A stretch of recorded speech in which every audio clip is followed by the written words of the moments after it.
કચ્છમાં આજે સવારથી વાતાવરણમાં પલટો આવ્યો છે, ત્યારે નખત્રાણા શહેર અને આજુબાજુના ગ્રામ્ય વિસ્તારમાં ધીમી ધારે વરસાદ શરૂ થયો. વરસાદ શરૂ થતાની સાથે રસ્તાઓની હાલત ચારણી જેવી થઈ ગઈ. વાહન ચાલકો અને લોકો પરેશાન.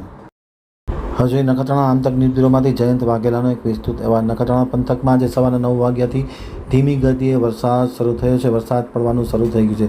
વરસાદ પડતાની સાથે શહેરના જે રસ્તાઓ છે તે ચારણી હાલતમાં ફેરવાઈ ગયા હોવાથી લોકોને અને ખાસ કરીને વાહન ચાલકોને ભારે અગવડતા ભોગવવી પડે છે. લખપત હાઈવે પર બસ સ્ટેશનની બાજુમાં 4 છાંટા પડતાની સાથે જ પરિસ્થિતિ ઓર ગંભીર બની ગઈ છે. લખપત હાઈવે બસ સ્ટેશન મુખ્ય માર્ગ પર રસ્તાઓ ચારણી જેવા જોવા મળી રહ્યા છે.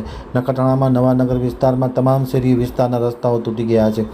નખત્રાણા વિસ્તારના સુરભી, નવાનગર, રામનગરી, રામદેવનગર, કોલીવાસ આ તમામ વિસ્તારના રસ્તાઓની હાલત અત્યંત ખરાબ હોવાના કારણે ઠેર ઠેર પાણી ભરાઈ રહ્યા છે અને પરિણામે મચ્છર ઉત્પાદન કેન્દ્રો પણ શરૂ થઈ ગયા છે, જેને લઈને આ વિસ્તારમાં લોકોને બીમારી ઘર કરી જાય તેવી શક્યતાઓ નકારી શકાતી નથી. તાત્કાલિક અસરથી યોગ્ય કરે તેવી માંગ ઉઠવા પામી છે.